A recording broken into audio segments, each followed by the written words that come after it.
Welcome to This Week in the NFL Week 7 edition. Get ready for some garbage.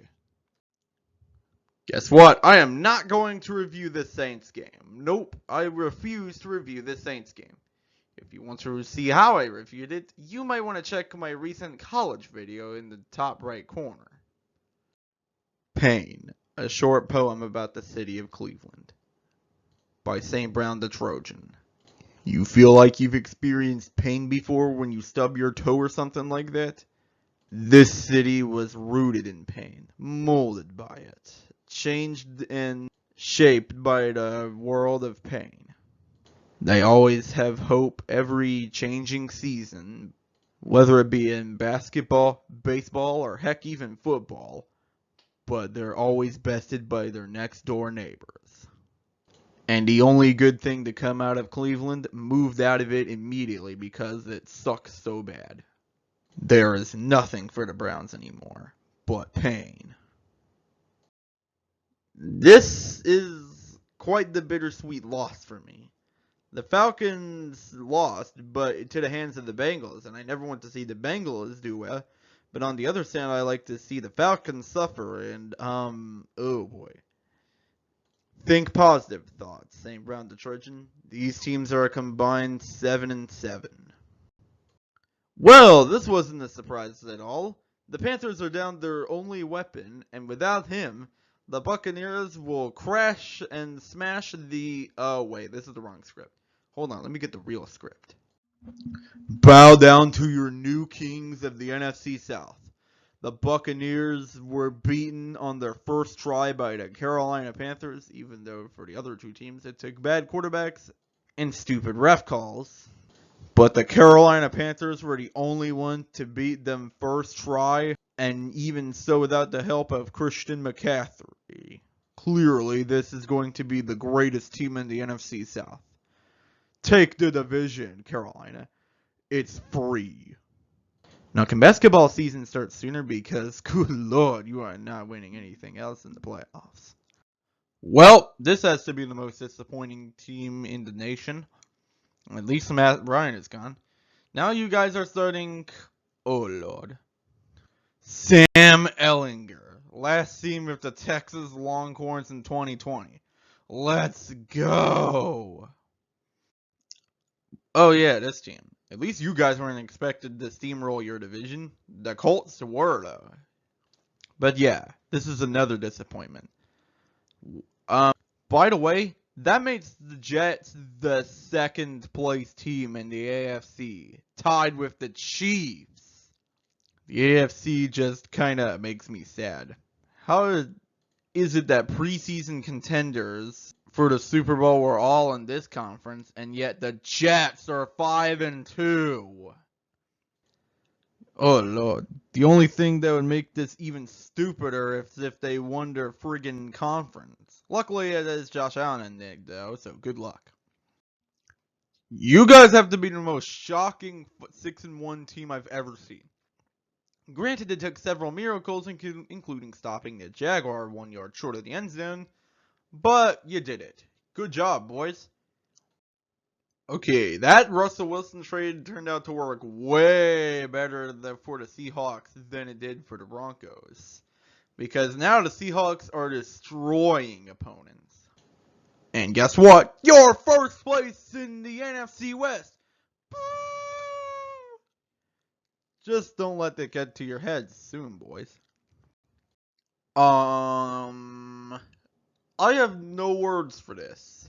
Packers, what the heck happened? Why are you losing to the Commanders of all teams? I guess it is true. Matt Ryan, Aaron Rodgers, Russell Wilson, Tom Brady, they're all garbage. All the veteran QBs are complete garbage this year.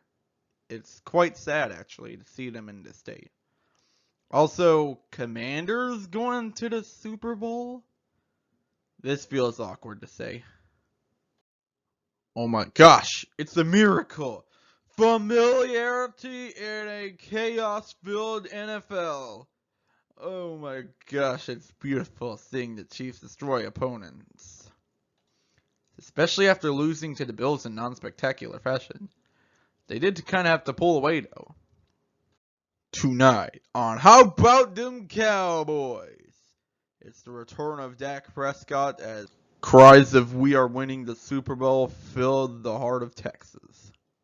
But once again, they have to rely on defense, causing 5 turnovers for the Detroit Lions. As for Detroit, you can apply that Cleveland poem about pain and stuff and apply it to the city of Detroit. Don't worry, the poem will fill its own gaps. Come on, and step right up to the toilet bowl of the week, where despite being dead for 3 weeks, we've come back from the dead for more. The Texans are at 1-3-1 with a loss to the Colts. Technically a tie, but a tie is a loss for both teams. And a win against the Jags, highlighting the season. The Raiders, meanwhile, only had a victory against the Broncos and had many games early but couldn't pull away late. It wasn't even close. The Texans were flushed. The only question is, did the Raiders lose as well? Because no one wins a toilet bowl. Be sure to tune in next week for more crap. Tua's back. Who forged the results that bad to make him come back now? But whatever, he's still balling. The Dolphins get a much needed win against the Steelers. Yikes. Also, anyone notice that Kenny Pickett has a 2 touchdown to 7 interception rate? Seriously, it's a little early to tell, but you might want to bring Mitch Trubisky back. When did the Bears have a complete game? Honestly, I'm not even surprised. Just send everyone to the Super Bowl. This might be. You know what? Everyone going to the Super Bowl, baby! One thing's for sure for 3 of the 4 teams. They all need a new quarterback. Buccaneers, Saints, and Panthers, you guys need to get a new quarterback in the 2023 NFL Draft. As for the Falcons, you guys can actually wait on that and see if Marcus Mariota performs to expectations. Seahawks may actually be for real this year. But this division really shows how one bad quarterback can limit a team. Except for the Cardinals. They show how one overrated coach can limit a team. Everyone gets my seal of approval this week. That's right. Everyone from this division. From the Eagles to the Giants to the Cowboys to the Commanders. I don't know how, but here you go. Orp, orp. No comment from this division. This division changed so little that I don't even care about it. That's a new low. Meanwhile in the East, the Jets are playing dangerously close at a league average level. And the Dolphins and Patriots have basically changed places on the tier list. The Texans are now officially off the map. Good job, boys.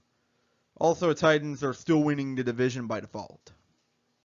This division still makes me sad. Although the Bengals are doing good again, they've broken from the hangover. Dang, the Broncos had a bit too high of preseason expectations, huh? Although it's safe to say that the Chiefs will steamroll the division. The outro for the 17th time in a row will be done now. Although I'm not quite ready to go against Dennis Allen just yet. If he loses against the Raiders, yeah, he's probably not going to last very longer. The Browns, on the other hand, will need a much-needed win against the Bengals come Week 8 time. So yeah, both of my teams are in dire situations in the NFL. No college video for the 29th, by the way. I will resume on November the 6th. Thanks for watching, guys. Be sure to like, subscribe, comment, share, and don't forget to ask Jesus to forgive you of your sins. And I'll see you next time.